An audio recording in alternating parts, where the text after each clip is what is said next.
আমাদের নেতা জনাব তারেক রহমান আমাকে দক্ষিণ জেলার বিএনপির তৃণমূল পর্যায়ে সকলকে ঐক্যবদ্ধ করে এনামুল হক এনাম ভাই পাল্টা কর্মসূচি দিয়েছে, গুন্ডা ভান্ডা নিয়ে অফিস দখল করে রেখেছে। সেহেতু আলহাজ ইদ্রিস মিয়া গঠনতন্ত্র মোতাবেক এনামের অনুসারী তথা সুবিধাবাদী যারা এখানে অবস্থান করতেছে তাদের বিরুদ্ধে ব্যবস্থা নেওয়া হবে। ইদ্রিস মিয়ার পদত্যাগ চাইতে পারে। আমি একজন মানুষ, আমার দুষ্গুণ থাকতে পারে, তাই বলে কি শুধু ইদ্রিস মিয়ার দোষ ধরে বসে থাকলে হবে? ইদ্রিস মিয়া কি বলেছে সে তার উত্তরটা কিভাবে দিচ্ছে? ইদ্রিস মিয়া যদি নোংরা বলে, ইদ্রিস মিয়ার থেকে 3 ডবল নোংরা তারা করতেছে। আহ্বায়ক আলহাজ ইদ্রিস মিয়া, ওনার বিরুদ্ধে কিছু বলতে গেলে খুব কষ্ট লাগে। তারপরও আমরা বলবো মানুষকে সচেতন হওয়ার জন্য, বোঝার জন্য, যেহেতু দলের গঠনতন্ত্র মোতাবেক আমরা রাজনীতি করি, আমাদের দলের গঠনতন্ত্রের বাইরে আমরা যেতে পারবো না।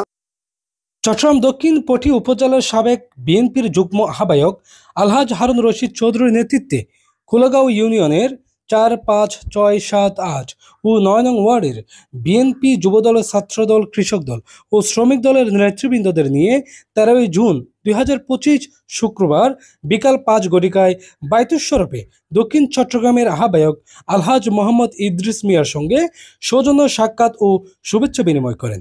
ইদ্রিস মিয়া এগিয়ে চলো, আমরা আছি তোমার সাথে। ইদ্রিস মিয়ার ভয় নাই, রাজপথ ছাড়ি নাই। অনুষ্ঠানে অতিথি হিসেবে উপস্থিত ছিলেন সিট জসিম, আবুল কালাম, কমিশনার আমির ও মোহাম্মদ মামুন মিয়া।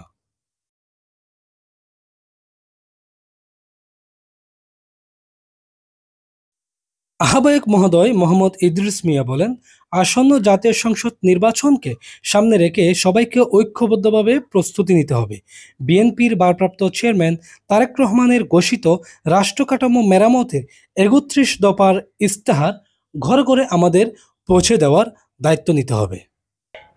সকলকে ঐক্যবদ্ধ করে 31 দফা বাস্তবায়ন এবং বিএনপির যারা পুরান তাদের নবায়ন এবং নতুন সদস্য সংগ্রহ অভিযান শুরু করার জন্য যে নির্দেশনা দিয়েছেন, সেই নির্দেশনার আলোকে আমরা ইতিমধ্যে সদস্য ফরম বিলি শুরু করেছি।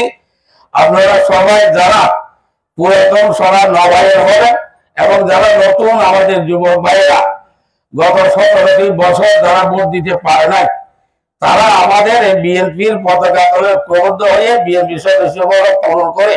এ সময় খোলাগাঁও ইউনিয়নের বিএনপির নেতাকর্মীদের মধ্যে উপস্থিত ছিলেন হাজী নুরুল আলিম, আজিম মেম্বার, আফসার উদ্দিন, এনামুল হক, সুর আহমেদ শেরাং, মফিজুর রহমান, শমসু সওদাগর, আলমগীর, জাহাঙ্গীর, আলতাফ, ইসমাইল, জাগরণ বড়ুয়া, কাজল বড়ুয়া, দিলীপ বড়ুয়া ও মাখন বড়ুয়া। যুবদল নেতাকর্মীদের মধ্যে উপস্থিত ছিলেন মোহাম্মদ সাইফুল, আহসান চৌধুরী, মোহাম্মদ ইব্রাহিম, হাসান, রাজাউল, মোস্তাক, সালাহ উদ্দিন, নূর মোহাম্মদ, টারজেন, রাজীব, আবু তৈয়ব মিন্টু, উত্তম, অজন, লোকমান, ছোটন, উজ্জ্বল, আরমান, আব্দুল আজিজ, আবুল কাশেম, মোহাম্মদ সৈয়দ, মনসফ, ইব্রাহিম, নাজিম উদ্দিন ও মোহাম্মদ ফজল।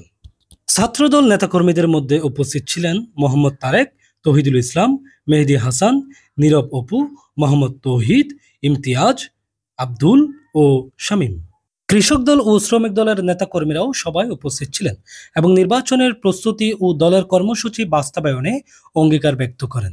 এই সৌজন্য সাক্ষাৎ ও মত বিনিময়ের মাধ্যমে নেতাকর্মীরা দলীয় ঐক্য, সাংগঠনিক শক্তি ও আগামীর নির্বাচনে দলের বিজয়ের বিষয়ে আশাবাদ ব্যক্ত করেন।